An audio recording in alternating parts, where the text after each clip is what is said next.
গুরুদেব, আজ আমি খুব দ্বিধায় আছি। মনে একটা প্রশ্ন বারবার খোঁচা দেয়। মানুষ সবাই বলে জীব হত্যা পাপ, কাউকে মারা পাপ, কিন্তু তারাই আবার মাংস খায়, প্রাণীর দেহ খায়।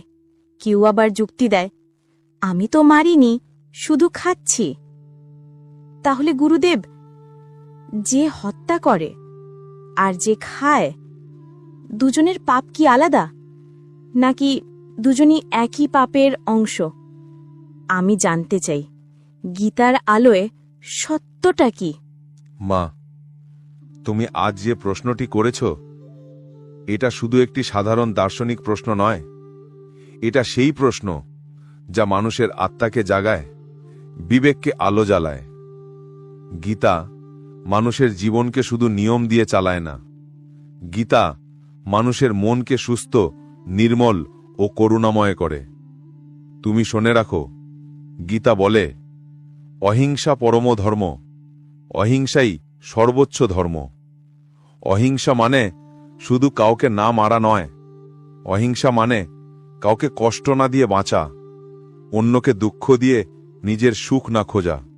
এটাই প্রকৃত ধর্ম। গুরুদেব, কিন্তু কেউ যদি নিজে না মেরে শুধু খায়, সে কি পাপী? মা, গীতা খুব সূক্ষ্ম জ্ঞান দেয়।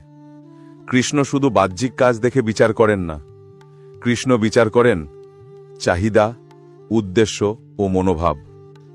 এখন ভাবো, একজন প্রাণী হত্যা করছে জীবন যাপনের জন্য, অন্যজন তার সেই হত্যার ফল উপভোগ করছে আনন্দের জন্য।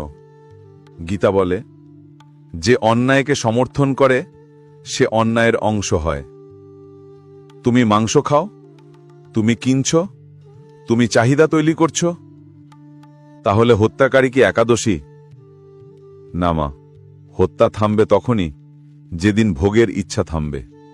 হত্যাকারী শুধু হাত চালাচ্ছে, কিন্তু তাকে চালাচ্ছে ভোক্তার ইচ্ছা। মানে গুরুদেব, যে খায় সে নীরবে হত্যাকে সমর্থন করছে? হ্যাঁ মা, এটাই গীতার কঠিন সত্য।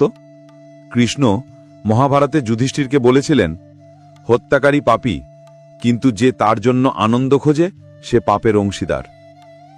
এবার মন দিয়ে শুনো, একটা হত্যা কখনো একা হয় না। হত্যা কখনো একা ঘটে না। হত্যার তিনটি স্তর আছে। 1 ইচ্ছা, 2 চাহিদা, 3 প্রয়োগ।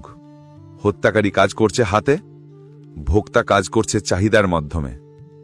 যদি খাওয়া বন্ধ হয়ে যায়,